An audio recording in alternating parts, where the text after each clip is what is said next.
तो सीरीज की शुरुआत में हम रवि नाम के एक बच्चे को देखते हैं जो अपने मॉम डैड के साथ कार में कहीं जा रहा होता है। तब रास्ते में रवि अपने पापा से पूछता है कि आखिर सब लोग छत्रपति शिवाजी महाराज को भगवान क्यों मानते हैं। इस पे वो बताते हैं कि छत्रपति शिवाजी महाराज कोई साधारण इंसान नहीं थे। वो देश को बचाने के लिए हमेशा दुश्मनों के सामने खड़े रहे थे और प्रजा के हित के लिए वो कुछ भी कर सकते थे। ये सब सुनने के बाद रवि की नजरों में छत्रपति शिवाजी महाराज के लिए इज्जत और बढ़ जाती है। यहाँ ये लोग बातें कर ही रहे होते हैं, तभी पीछे से एक ट्रक रवि की कार को टक्कर मारने लगता है, जो रवि के डैड देखकर काफी घबरा जाते हैं। तब वो ट्रक एक ही टक्कर में रवि की कार को नदी में गिरा देता है। तब रवि के पापा कैसे भी करके रवि को कार से बाहर निकालते हैं, मगर वो चाहकर भी खुद को और अपनी पत्नी को कार से बाहर नहीं निकाल पाते और पानी में डूबने की वजह से उन दोनों की मौत हो जाती है। फिर हमें कई साल बाद का सीन दिखाया जाता है।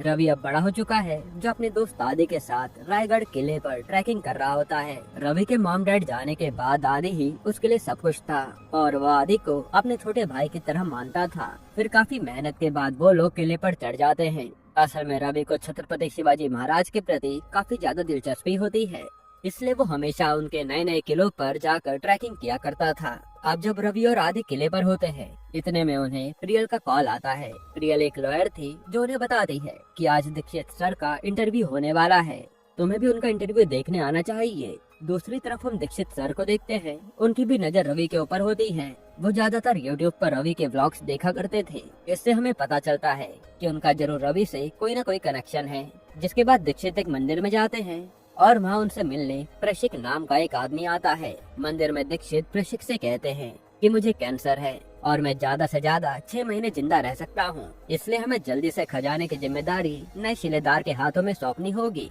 वही शिलेदारों का असली वारिस है। और दोस्तों, शिलेदार का मतलब एक सैनिक है जो अपने राजा के खजाने की रक्षा किया करते हैं। फिर जाने से पहले दीक्षित उसे कहते हैं कि तुम्हें पानी में कोई चीज मिलेगी, तुम उस चीज को अपने पास रखे रहना। इतना कहने के बाद वो वहाँ से चले जाते हैं। अब हम राम नाम के गवर्नर को देखते हैं, जो अपने आदमी प्रभु से कहता है कि तुम अपनी नजर दीक्षित पर बनाए रखना, वरना वो खजाना हमारे हाथ से निकल जाएगा।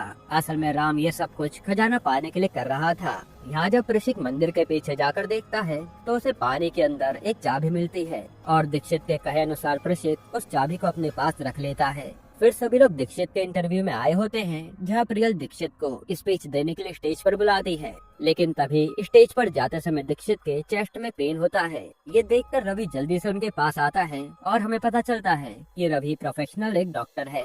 पर रवि को दीक्षित के हाथों में एक रिंग दिखती है। वो रिंग देखकर रवि हैरान हो जाता है, क्योंकि वैसे same to same ring Ravi के डैड भी पहना करते थे। उसी समय दीक्षित रवि के कानों में धीरे से कहते हैं कि तुम इंटरव्यू के बाद अकेले में मुझसे मिलने आना। तब रवि भी सोच में पड़ जाता है कि आखिर दीक्षित ने उसे अकेले में क्यों बुलाया है। जिसके बाद हम राम को देखते हैं। राम एक जगह पर जाता है, वहाँ पर कुछ पंडित मिलकर अनुष्ठान कर रहे थे। राम भी उन पंडित से कहता है कि मुझे कैसे भी करके उस खजाने का पता जानना है। खजाने का पता लगाने में मेरी मदद सिर्फ मेरे पूर्वज कर सकते हैं। तुम लोग कैसे भी करके मेरे पूर्वजों की आत्मा से खजाने का पता लगवाओ। अब रात के समय रवि दीक्षित से मिलने उसके चैम्बर में आता है। साथ ही प्रभु के आदमी भी रवि को दीक्षित के चैम्बर में जाते समय देख लेते हैं और वो लोग जल्दी से ये बात प्रभु को बताते हैं। दूसरी तरफ दीक्षित रवि को एक डायरी दिखाता है। उस डायरी में रवि के बचपन की सारी तस्वीरें थी। रवि भी ये देखकर शॉक्ड हो जाता है कि मेरे बारे में ये कैसे जानते हैं। तब दीक्षित उसे बताता है कि तुम्हारे पापा एक शिलेदार थे। खजाने को पाने के लिए कुछ लोगों ने तुम्हारे पापा को मार दिया था और अब से उस खजाने की रक्षा की जिम्मेदारी तुम्हारे ऊपर है। यहाँ रवि को उनकी बातों पर यकीन नहीं हो रहा था। तभी दीक्षित के चैम्बर में प्रभु के 2 गुंडे आ जाते हैं। वो दोनों गुंडे दीक्षित से कहते हैं कि हम आपके चैम्बर की वायरिंग ठीक करने आए हैं। पर दीक्षित के काफी मना करने के बाद भी वो गुंडे जबरदस्ती उनके चैम्बर की वायरिंग ठीक करने लगते हैं। यहाँ दीक्षित भी समझ जाता है कि जरूर किसी ने उन दोनों को उनके ऊपर नजर रखने के लिए भेजा है, इसलिए वो जल्दी से रवि को वो डायरी देकर घर भेज देता है। लेकिन जब तक दीक्षित खुद वहाँ से जा पाते, उससे पहले प्रभु उनके चैम्बर में आ जाता है। तब प्रभु और उसके आदमी मिलकर दीक्षित को मार डालते हैं। फिर अगले दिन इंस्पेक्टर मित्रा को दीक्षित की लाश कोर्ट में लटकी हुई मिलती है। तब कोर्ट का सीसीटीवी चेक करने पर मित्रा को रवि के बारे में पता चलता है और मित्रा को रवि पर शक होने लगता है कि रवि ने दीक्षित का मर्डर किया होगा, क्योंकि सीसीटीवी में रवि के अलावा कोई दिख नहीं रहा था। इसी वजह से वो रवि के घर आ जाता है और दीक्षित के मर्डर के बारे में बताता है। रवि भी उनकी मौत के बारे में सुनकर काफी घबरा जाता है कि ऐसा कैसे हो गया। यहीं पर एपिसोड 1 खत्म होता है। एपिसोड 2 की शुरुआत में मित्रा रवि को अपने साथ पूछताछ करने के लिए थाने लेकर जाता है और मित्रा को रवि पर पूरा शक था कि उसने दीक्षित का खून किया है। इसलिए मित्रा उससे पूछता है कि आखिर तुमने दीक्षित को क्यों मारा। तब रवि कहता है कि मैंने दीक्षित सर को नहीं मारा है, बल्कि दीक्षित सर ने मुझे खुद अपने ऑफिस में बुलाया था। पर रवि के काफी कहने के बाद भी मित्रा को उसकी बातों पर यकीन नहीं हो रहा था। तभी पुलिस स्टेशन में प्रियल आती है और वो मित्रा से कहती है कि आप बिना किसी सबूत के रवि पर इल्जाम नहीं लगा सकते।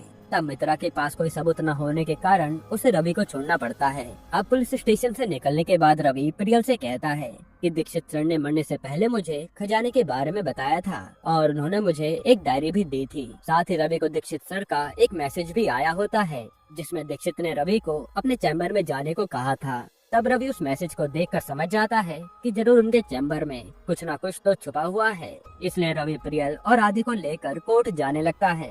दूसरी तरफ हम राम को देखते हैं जो प्रभु से कहता है कि तुम्हें रवि के ऊपर नजर रखनी चाहिए, क्योंकि दीक्षित ने मरने से पहले रवि को खजाने के बारे में बताया होगा। खैर फिर थोड़े टाइम बाद रवि प्रियल और आदि के साथ कोर्ट आ जाता है और वहाँ रवि और प्रियल चुपके से दीक्षित के चैम्बर में पहुँच जाते हैं। तब प्रभु भी अपने आदमियों के साथ कोर्ट के बाहर आ जाता है। फिर दीक्षित के ऑफिस में रवि काफी तलाशी करने लगता है, लेकिन काफी ढूंढने के बाद भी उन्हें कुछ नहीं मिलता। तभी उसे ऑफिस में एक अशोक स्तंभ दिखाई देता है जिसके नीचे गोल आकार में लॉक बना हुआ था। वैसा लोग पहले के समय में लोग यूज किया करते थे। उस लॉक को देखकर रवि समझ जाता है कि जरूर दीक्षित सर ने अशोक स्तंभ में ही कुछ छुपा कर रखा होगा। तभी वहाँ मित्रा अपने ऑफिसर के साथ कोर्ट के बाहर आ जाता है और मित्रा को देखकर आदि जल्दी से रवि को कॉल करके बताता है कि हाँ मित्रा आ चुका है, इसलिए तुम लोग जल्दी काम खत्म करके बाहर आ जाओ। तब आदि की बात सुनने के बाद रवि जल्दी से उस स्तंभ का लॉक खोलने लगता है। वहीं कोर्ट के बाहर मित्रा को प्रभु दिखाई देता है तो मित्रा प्रभु से पूछता है कि तुम यहाँ क्या कर रहे हो।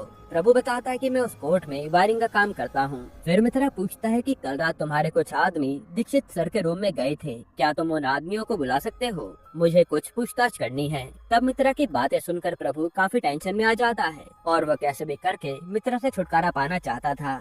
दूसरी तरफ रवि और प्रियल मिलकर उस लॉक को तोड़ देते हैं और उस स्तंभ के अंदर उन्हें एक काफी साल पुरानी घड़ी मिलती है जो वो अपने पास रख लेते हैं। लेकिन तभी कुछ पुलिस वाले बाहर से ऑफिस का दरवाजा ठकठकाने लगते हैं। तब वो लोग पुलिस को बाहर देखकर काफी घबरा जाते हैं और अभी जल्दी से आदि को कॉल करके कोर्ट के पीछे आने को कहता है। साथ ही ऑफिसर मित्रा को भी कॉल करके बता देते हैं कि कुछ लोग दीक्षित के चैम्बर में घुसे हुए हैं। ये सुनने के बाद मित्रा भी उस तरफ आ जाता है। फिर पुलिस दरवाजे को तोड़कर अंदर आने की कोशिश करती है, लेकिन जब तक पुलिस वाले अंदर आते तब तक रवि और प्रियल ऑफिस की खिड़की से कूद कर जा चुके थे। हालांकि उन्हें जाते हुए मित्रा दूर से देख लेता है और वो अपने ऑफिसर्स को उनका पता लगाने को कहता है।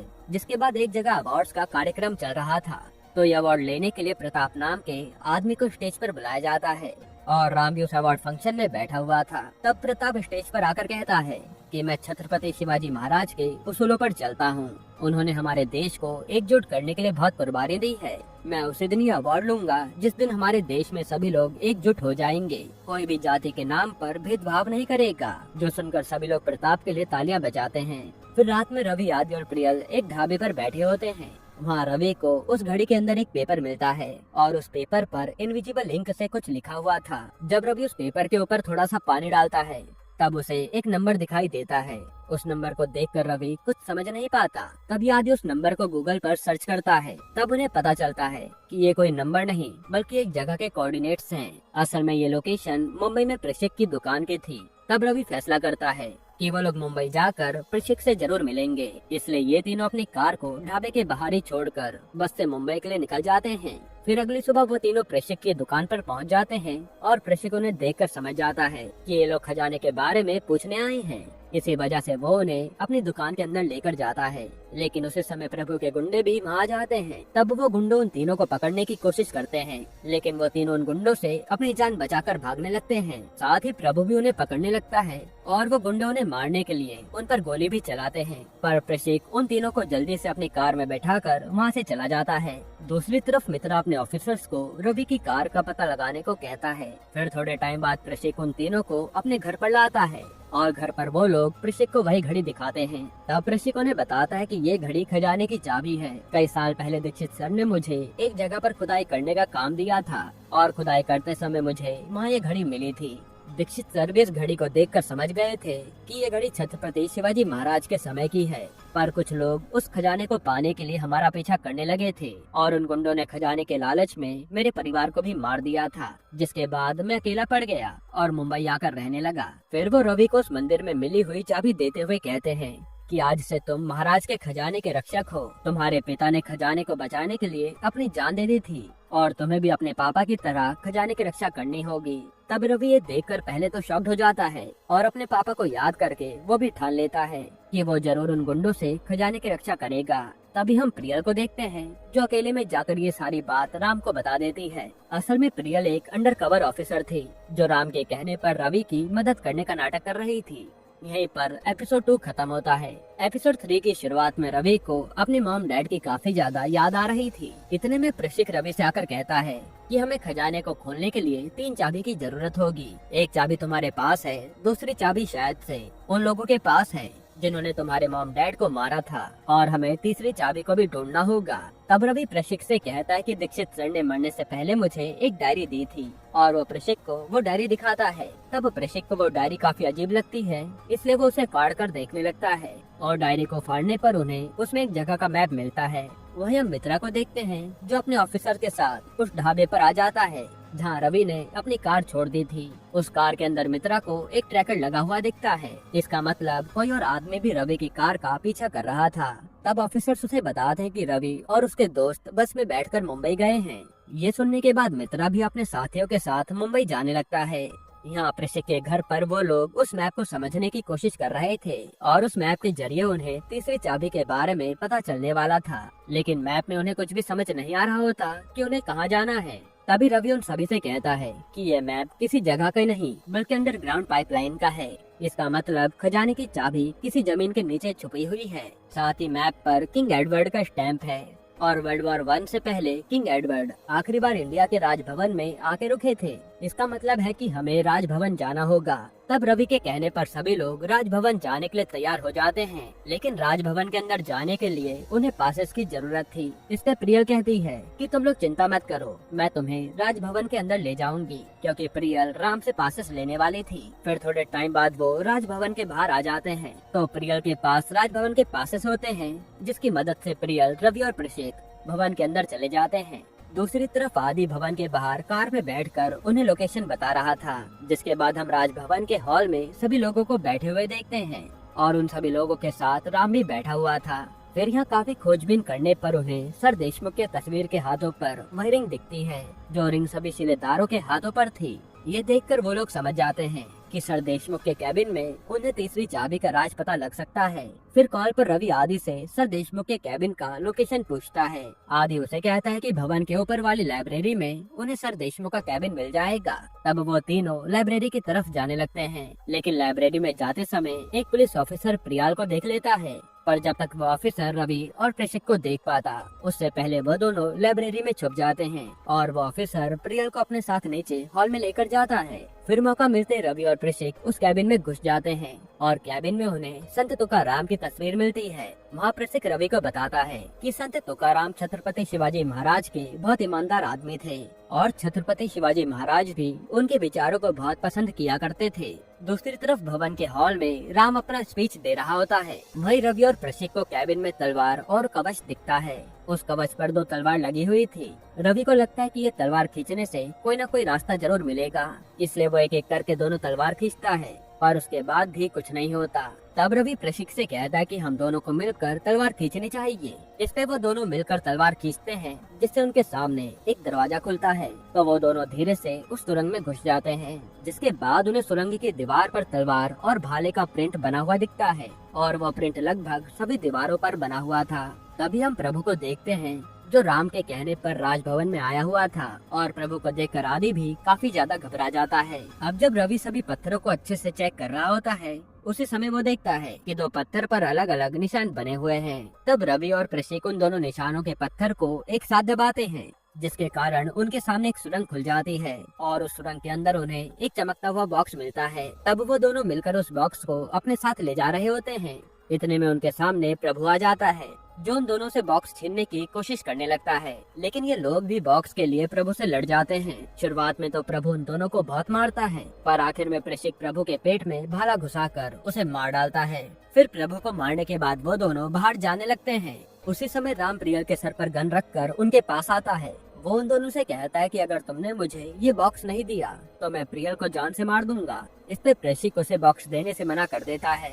तब राम गुस्से में प्रशिक पर गोली चला देता है, मगर प्रशिक गोली खाने के बाद भी राम को रोकने लगता है और मौका मिलते रवि और प्रियल बॉक्स लेकर वहाँ से भाग जाते हैं। जिसके बाद राम प्रशिक को बड़ी बेरहमी से मार डालता है और प्रशिक अपने महाराज के खजाने की रक्षा करते हुए शहीद हो जाता है। यहीं पर एपिसोड 3 खत्म होता है। एपिसोड 4 की शुरुआत में पुलिस भी राम के पास आती है, तो राम पुलिस से बचने के लिए उन्हें झूठ कहता है कि प्रशिक ने मुझे मारने की कोशिश की थी, इसलिए मैंने अपनी जान बचाने के लिए उसे मार डाला। यहाँ पुलिस को भी राम की बातों पर यकीन करना पड़ता है, क्योंकि राम एक गवर्नर था। साथ ही राम पुलिस को रवि का पता लगाने को कहता है। दूसरी तरफ जब रवि और प्रियल भागते हुए आदि के पास आते हैं, तब आदि उन दोनों से प्रशिक के बारे में पूछता है। इस पे रवि उसे सारी सच्चाई बताता है कि प्रशिक जी की मौत हो गई है। ये सुनने के बाद आदि बहुत दुखी हो जाता है। दूसरी तरफ राम एक मूर्ति के सामने जाकर कहता है कि इस बार तो वो लोग मेरे हाथों से बचकर भाग गए, पर मैं अगली बार उन्हें जिंदा नहीं छोड़ूंगा। और वो यहाँ खजाने को पाने की भी बात कर रहा था। फिर आदि रवि और प्रियल के साथ बैठे होते हैं। वहाँ आदि रवि से कहता है कि हमें यहाँ से कहीं दूर चले जाना चाहिए, क्योंकि यहाँ तुम्हारी जान को खतरा है और मैं तुम्हारे बिना जिंदा नहीं रह पाऊंगा। इस पे रवि कहता कि मेरे पापा दीक्षित सर और प्रशिक जी ने खजाने को बचाने के लिए अपनी जान दे दी, मगर मैं डर कर भाग गया तो मेरे पिता का बलिदान व्यर्थ जाएगा। फिर रवि आदि से कहता है कि तुम वापस घर चले जाओ, मैं अकेले ही सब कुछ संभाल लूंगा। पर आदि कहता है कि मैं तुम्हें छोड़कर नहीं जाऊंगा, हम जिएंगे भी तो साथ जिएंगे और मरेंगे भी तो साथ मरेंगे। जिसके बाद रवि काफी टेंशन में बैठा होता है। तभी प्रियल रवि को आकर सारी बात बता देती है कि वो राम के लिए काम करती है और वो उन सभी का प्लान राम को बता रही थी। ये सुनकर वो दोनों शॉक्ड हो जाते हैं और उन्हें प्रियल से ये उम्मीद नहीं थी। प्रियल उन्हें कहते कि मुझे ये सब मजबूरी में करना पड़ा है और राम ने मुझे मेरे माँ बाप को मारने की धमकी दी थी, इसी वजह से मुझे राम का कहना मानना पड़ रहा था, लेकिन अब से मैं तुम्हारे साथ खड़ी हूँ। तब रवि और आदि प्रियल की मजबूरी को समझ पाते हैं। इसी कारण वो लोग प्रियल को अपनी टीम में ले लेते हैं।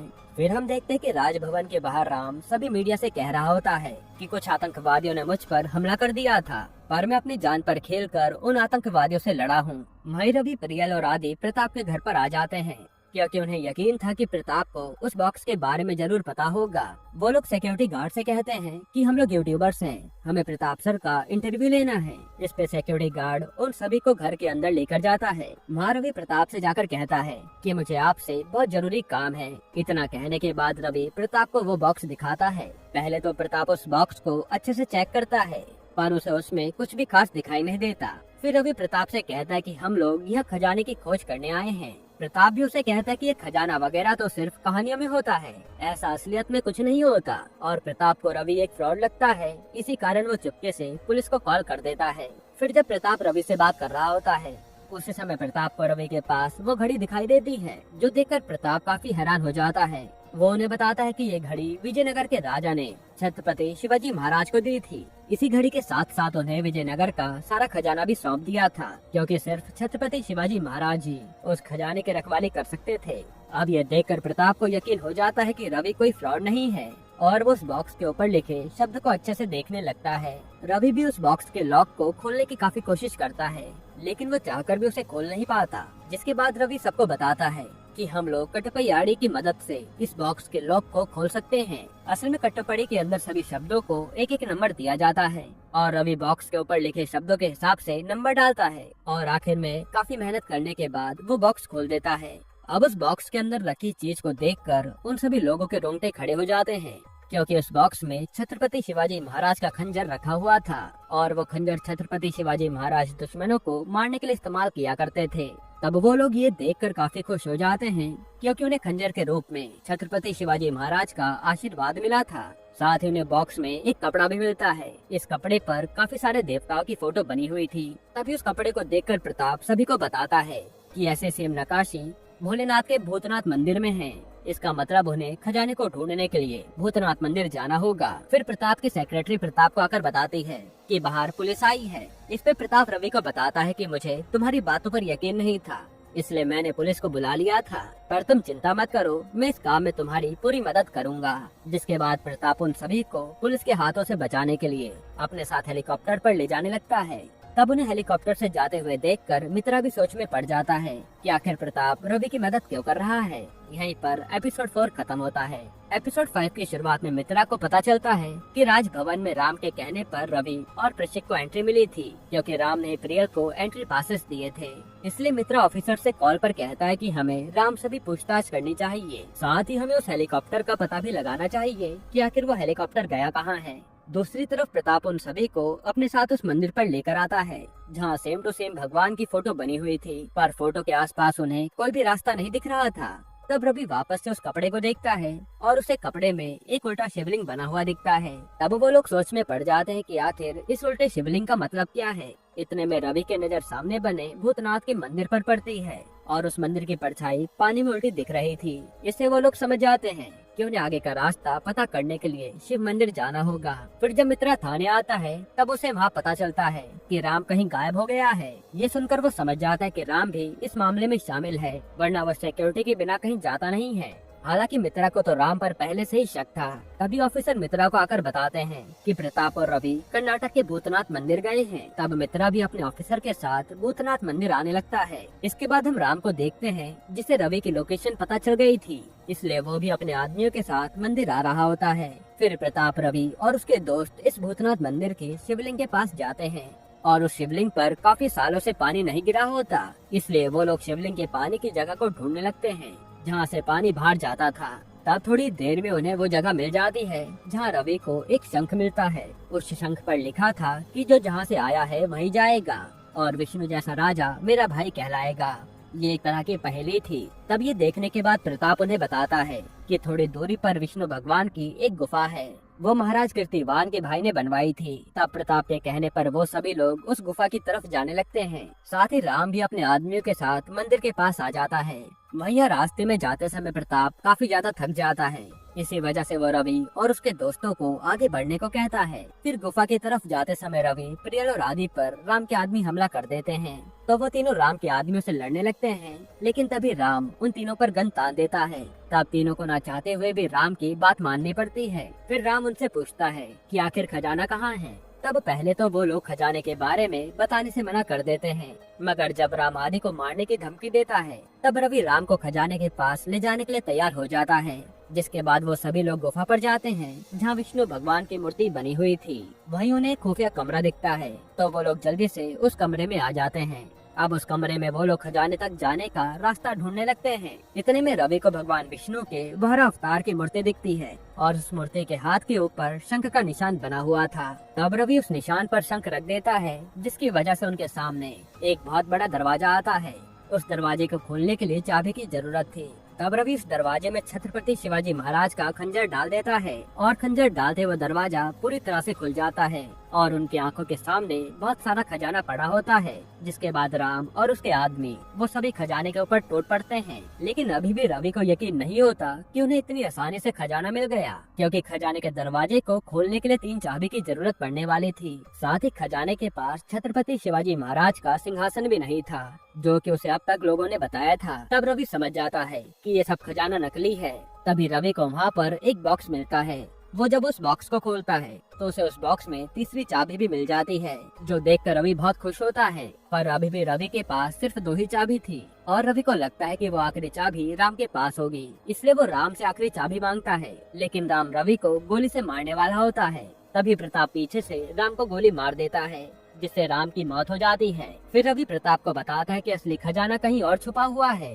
क्योंकि यहाँ पर छत्रपति शिवाजी महाराज का सिंहासन नहीं है। फिर रवि प्रताप को वो बॉक्स लाकर देता है जिसमें से उसे तीसरी चाबी मिली थी। उस बॉक्स पर लिखा होता है कि राज सदर और राज स्तंभ को जोड़ने वाले कमरे में खजाना रखा है। ये देखने के बाद प्रताप उसे कहता है कि छत्रपति शिवाजी महाराज का राज सदर और राज स्तंभ रायगढ़ फोर्ट में बना हुआ है। इसका मतलब असली खजाना रायगढ़ में रखा है। वहीं हम देखते हैं कि पुलिस भी उनके पास आ रखी होती है। फिर रवि आदि और प्रियल से कहता है कि तुम लोग राम के आदमियों को पकड़ कर रखो और अगर पुलिस आएगी तो तुम लोग उन्हें सारी बात बता देना। इतना कहने के बाद रवि और प्रताप रायगढ़ फोर्ट के लिए निकल जाते हैं, जिसके बाद मित्रा आदि और प्रियल के पास पहुंच जाता है।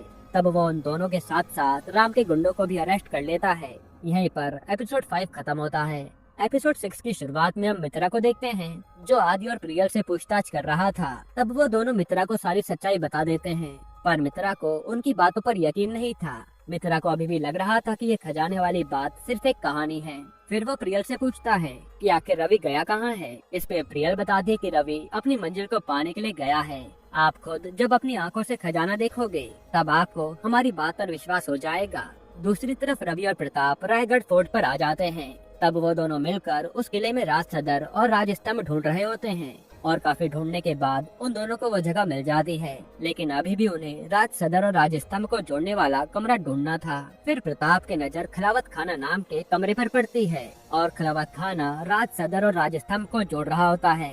असल में इस जगह को राजा अपने खुफिया सैनिकों से बातें करने के लिए यूज करते थे। तब वो दोनों जल्दी से खिलावत खाना के अंदर आ जाते हैं, पर उस कमरे में पूरी तरह से अंधेरा छाया हुआ था, इसलिए रवि अपने हाथों में मशाल लेकर खजाने का रास्ता ढूंढ रहा होता है। फिर रवि प्रताप से कहता है कि यहाँ तो कहीं से भी रोशनी नहीं आ रही।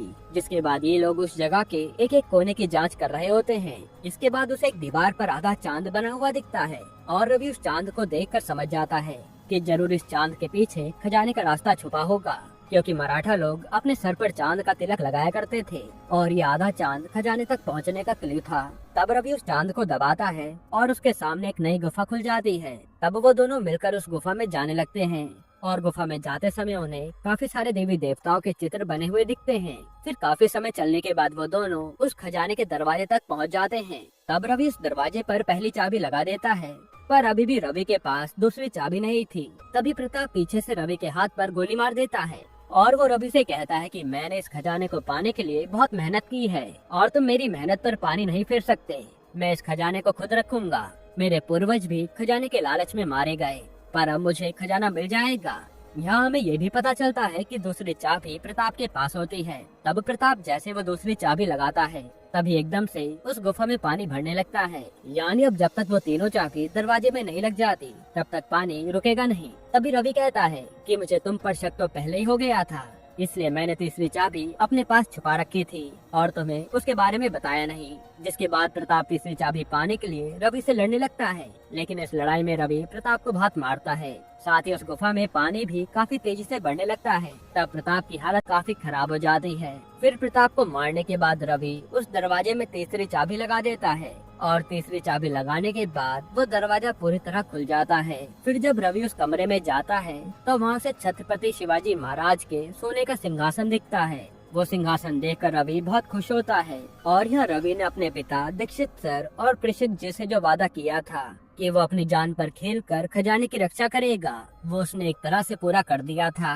जिसके बाद रवि उस सिंहासन के सामने हाथ जोड़कर कहता है कि महाराज, मैंने अपना कर्तव्य निभाया है और मैं ऐसे हमेशा आपके खजाने की रखवाली करूंगा। यहीं पर ये सीरीज खत्म होती है। दोस्तों, आपको ये सीरीज कैसी लगी हमें कमेंट में जरूर बताइएगा और इसके अलावा आप कौन सी मूवी का एक्सप्लेनेशन चाहते हैं वो भी कमेंट कीजिएगा।